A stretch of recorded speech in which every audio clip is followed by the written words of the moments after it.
Professores da rede estadual de ensino de Balneário Camboriú e também de outras cidades de Santa Catarina paralisaram as atividades durante esta terça-feira. Eles protestaram contra as últimas reivindicações do governo do estado, entre elas a junção das turmas escolares. Professores e alunos reclamam da falta de espaço nas salas de aula. Por determinação do Estado, toda escola deve acomodar até 40 alunos no mesmo espaço. Porque o governo quer acabar com a nossa educação. Ele quer colocar a gente como se a gente fosse caixas dentro das salas. A gente 45 alunos numa sala, é um absurdo. Ele quer economizar, quer colocar dinheiro no bolso. Sendo que a nossa educação está dando os nossos direitos. Eles queriam desmanchar a minha sala para aumentar o número de alunos das outras. Então a diretora tomou uma medida e acabou diminuindo os alunos da nossa sala, só que ainda assim aumentou o número das outras. Por isso que a gente está vindo protestar aqui, para ir contra essa medida do governo, porque 40 alunos numa sala não dá. É muita confusão, o professor perde mais tempo chamando atenção do que indo atender dúvida. Em nota no portal da Educação, o governo indica que a tomada de decisão é baseada em um disposto da Lei Complementar 170 de 1998 e que desde 2005 a reenturmação é realizada no Estado. No uso da mesma lei, sindicalistas se opõem ao governo. A Lei 170/98 é muito clara. No artigo 67, ela diz que as salas de aula têm que obedecer medidas, padrão, espaço para o aluno circular. Então, no estado, as nossas salas de aula têm em média 48 metros quadrados. E essa metragem, dentro das normas, contando com espaço de quadro, de armário, de mesa, ela tem que comporta 25 lugares. Vejam bem a incoerência, 25 lugares e estão sendo colocados 45.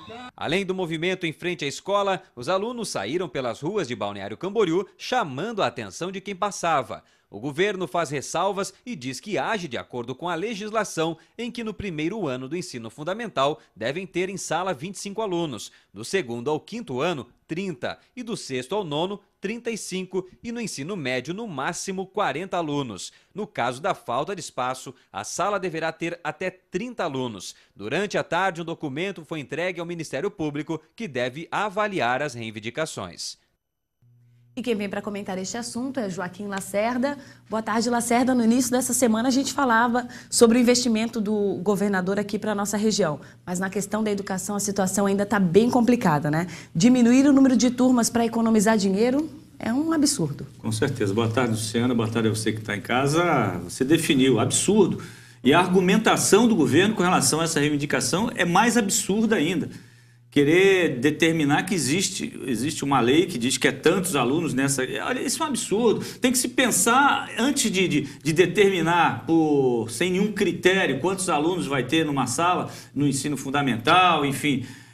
definir qual é a qualidade do ensino que está sendo repassado para esse aluno. Como é que um professor, eu falei ontem e vou repetir aqui, como é que um professor pode administrar uma aula de forma adequada para 45 alunos? Quem é professor sabe o que eu estou falando, é humanamente impossível. Aquele jovem que participou da matéria, ele foi muito feliz. O professor perde muito mais tempo resolvendo problemas de aluno, conversando, etc., do que resolvendo problemas de interesse do ensino, ou seja, tirando dúvidas de aluno e até mesmo passando a matéria. Ou seja, o resultado disso, a consequência disso tudo, é o que nós vamos ter no futuro, né? Um jovem despreparado que vai buscar o mercado de trabalho sem qualquer qualificação, vai encarar um vestibular sem preparo, vai ter que fazer um cursinho sem condições de disputar com aqueles que estudam em colégios particulares e que têm, dentro do que é correto, uma sala de aula com o número de alunos dentro do que é aceitável, ou seja, 25 a 30 alunos. Eu chego a 30 alunos sem querer exagerar. Ainda dá para trabalhar com 30 alunos, sim. 25 seria o número ideal, mas a 30 dá. Agora,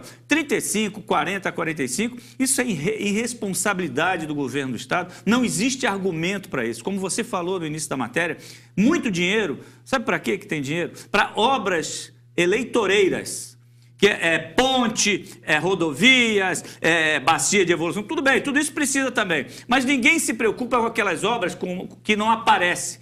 Em época de eleição, só interessa botar dinheiro em obras que aparecem, que vai repercutir, que vai fazer volume para poder o povo, que muitas vezes se engana pelos olhos, não observam o todo, o que acontece, né? Acabam reelegendo pessoas como essa para governar o estado de Santa Catarina e outros estados. Quer dizer, a gente tem que fazer uma avaliação geral, evidentemente, a gente não pode fazer uma avaliação do nosso voto simplesmente por uma situação. Mas eu acho que abrir mão de dar melhores condições à educação é, no mínimo, uma responsabilidade muito grande, não só do governo do estado de Santa Catarina, não, mas de qualquer governo municipal, estadual e também responsabilidade maior do nosso governo federal, é a minha opinião. Educação, em primeiro lugar, acima de tudo, se a gente pensa em ter um país no futuro em condições de ser comparado aos países de primeiro mundo. Talento, qualidade, tamanho e riqueza nós temos para isso. Falta vontade política e determinação desses nossos governantes que estão lá ganhando dinheiro, enchendo o bolso de dinheiro e educação e o povo, como diria aquele personagem da televisão, que se explodam. Lacerda, e essas manifestações aconteceram não só em Balneário Camboriú, como em outras cidades de Santa Catarina. Em Criciúma parece que o barulho surtiu efeito. É, né? Verdade, em Criciúma o barulho surtiu efeito, inclusive houve uma redução, se não me engano, para 30 o número de alunos em sala de aula. Quer dizer, essa mobilização, evidentemente que nós temos que dar apoio, é justa, e foi só num período. Tu veja a responsabilidade de quem fez a manifestação, que isso não se estendeu durante todo o dia. Eles interromperam por um período, fizeram uma passeata de uma forma ordeira, mostrando a indignação. E o que mais me chamou a atenção e que me deixou muito feliz foi ver a concentração e a participação de alunos, mostrando que o nosso país, se quiserem, se apostarem nos jovens, nosso país tem futuro.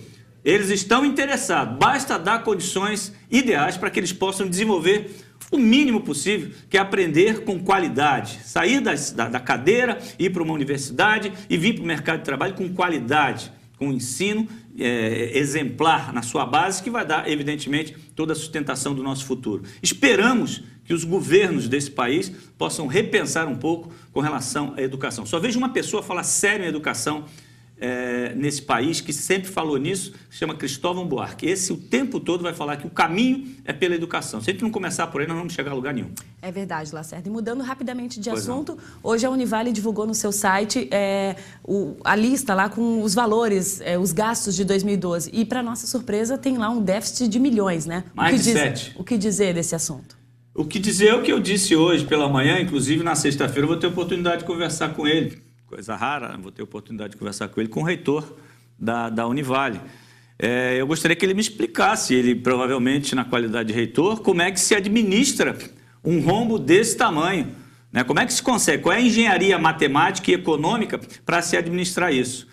De onde ele está tirando esse dinheiro, se inclusive do próprio bolso, para colocar lá. A gente entende que uma empresa não pode ser administrada com prejuízo tão grande. Você atribuir esse prejuízo ao hospital, a outras coisas, não importa. O volume é muito grande para ser administrado. Deve existir alguma mágica que ele está fazendo para administrar tudo isso, e essa mágica que eu gostaria de entender. Se ele tiver condições de explicar, a gente vai ficar feliz. Até porque, quem sabe, dá para a gente aplicar no nosso dia a dia, né? Porque é um tal de sobrar mês no final do nosso salário que é complicado para administrar, né? É verdade, Lacerda. Sobra mês e o salário já foi embora. Já foi embora.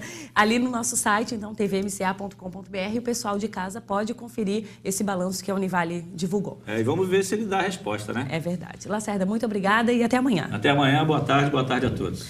E você vai ver no próximo bloco como está a movimentação no comércio de Itajaí para o Dia das Mães. O MCA Notícias vai para mais um rápido intervalo e já volta.